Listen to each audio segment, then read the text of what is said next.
Assalamualaikum warahmatullahi wabarakatuh. Sebelumnya, perkenalkan nama saya Nur Afif Ianwar.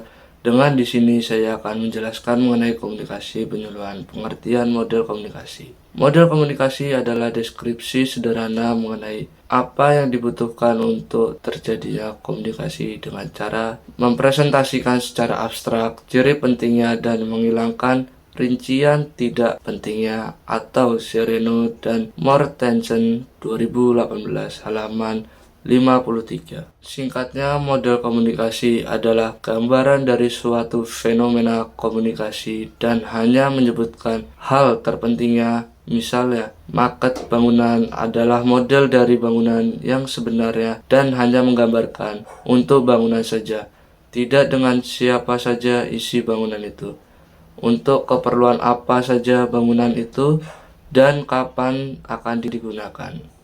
Fungsi komunikasi Wiseman dan Barker atau dalam karya Ningsih 2018 halaman 54 mengemukakan bahwa model komunikasi mempunyai 3 fungsi, yaitu 1. Melukiskan proses komunikasi, 2. Menunjukkan hubungan visual, 3. Membantu dalam menemukan dan memperbaiki kemacetan komunikasi.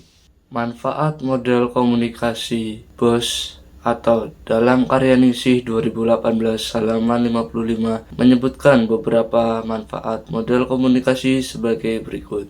1. Model dapat menyediakan kerangka rujukan untuk memikirkan masalah. Bila model awal tidak bisa memprediksi, ketika suatu model diuji, karakter kegagalan kadang-kadang dapat memberikan petunjuk mengenai kekurangan model tersebut.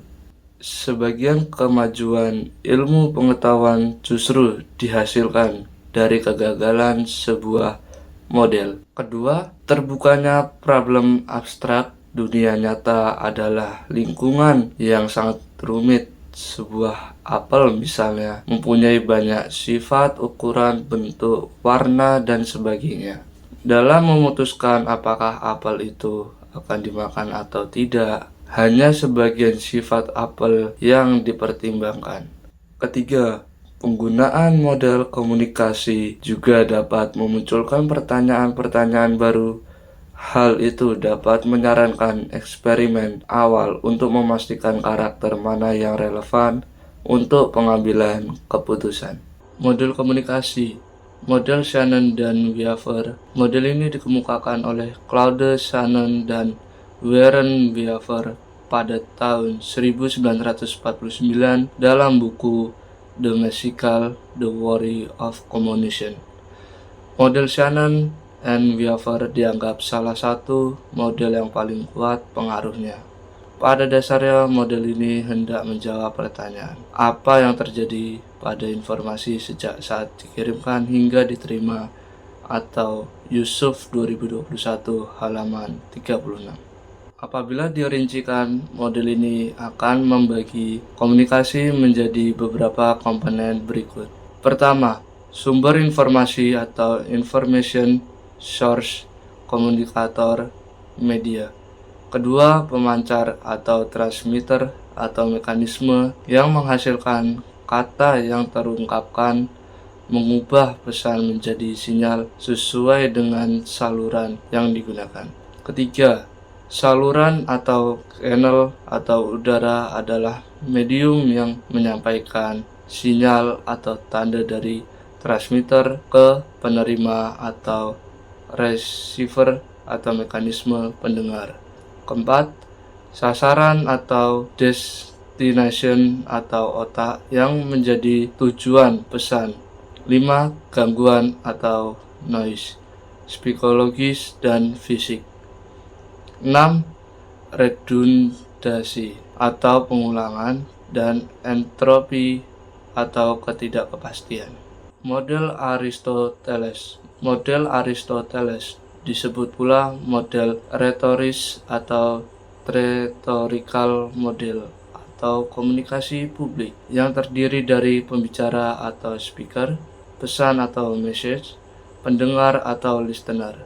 Model ini lebih menekankan pada komunikasi persuasi efektif dengan isi pidato, suasananya, dan cara penyampaiannya. Model ini juga menekankan komunikator sebagai sentral agar komunikasi berjalan efektif. Komunikator harus memiliki apa yang disebutnya sebagai etos atau kredibilitas atau kepercayaan. Logos atau logika pendapat. Pathos, emosi khayalak, kritik yang dihasilkan dari model Aristoteles adalah bahwa komunikasi dianggap statis dan mengabaikan pesan nonverbal. Model Laswell, seperti namanya, model ini dikemukakan oleh Harold Lloyd D. Laswell pada tahun 1948. Melalui model ini, Laswell menggambarkan proses komunikasi dan fungsinya dalam masyarakat. Menurutnya ada 3 fungsi komunikasi atau media massa, yaitu 1. Pengawasan atau surveillance, yakni fungsi yang dilaksanakan oleh pemimpin politik dan diplomat. 2. Korelasi atau correlation, fungsi korelasi atau mengumpulkan respons atas informasi baru diemban oleh pendidik, penceramah, dan jurnalis. 3. Transmisi warisan sosial atau transmission of social heritage, dilaksanakan oleh anggota keluarga dan pendidik sosial atau Yusuf 2021 halaman 34.